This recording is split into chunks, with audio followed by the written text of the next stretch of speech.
So 2015 Mercedes C300 4MATIC 2.0, which is a 4-cylinder turbocharged, and it's not fun to work on. But I'm replacing the alternator. This one here is a remanufactured Bosch, which is very hard to find. Almost dropped the F-bomb, but I'm not going to. So anyway, in order to get that thing out, you got to tilt it to the side like that, and you got to stick your hand back inside there in order to get to the rear wire. You can't see it because I'm going to bring my flashlight. Let me go grab my flashlight. There's the old one. And it has a bad, this is a clutch pulley. You can't hear it, but it's wiggling. So when you have a clutch pulley, what happens when you hold it and turn it, it should give, because really, you know, it's like a clutch on anything else. It only catches and engages at a certain RPM. So anyway, let me grab this light. I don't know if this one's got enough battery power left. I went through 2 of them. So you can't see that wire back in there. I'll take a steel shot and show you, but it's right there. I'm shining right on top of it. It goes to the back of the alternator. Now it's a 13 millimeter, and the only way to really get it in there is to get your hand in there, have this loosely inside, and put your hand all the way down in there, just like that. And you can stick it on the back. Now it don't help because I don't have any damn light, but you can get it on the back.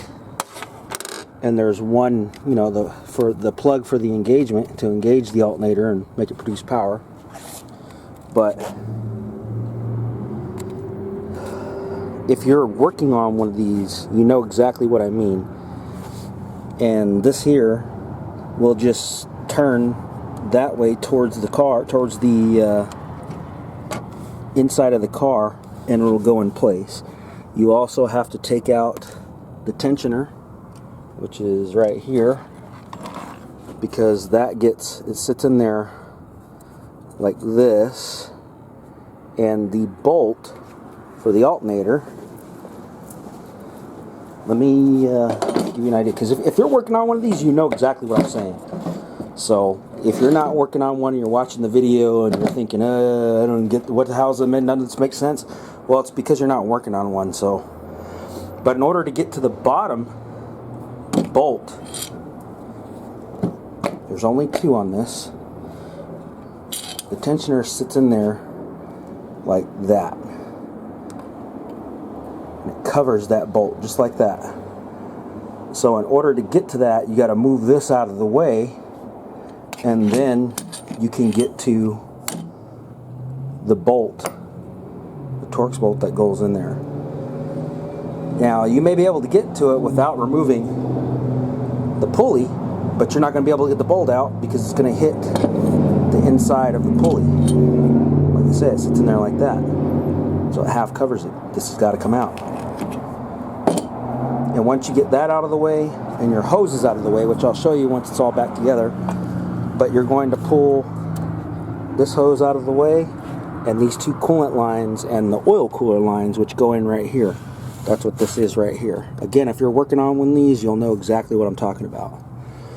So again, this is a 2015, beautiful car, runs really good, had a nasty sound from that alternator, but this is one beautiful, well upkept car. I'm the one that works on this, and if you're working on a C3 or a C300 2015, 2016, 2017, you know exactly what the hell I'm talking about, and you're gonna have a hard time finding that alternator. It's better to take yours out and have it rebuilt at a reputable alternator shop somewhere, because it took us a week and a half just to find this alternator that was remanufactured. So like, share, subscribe, guys.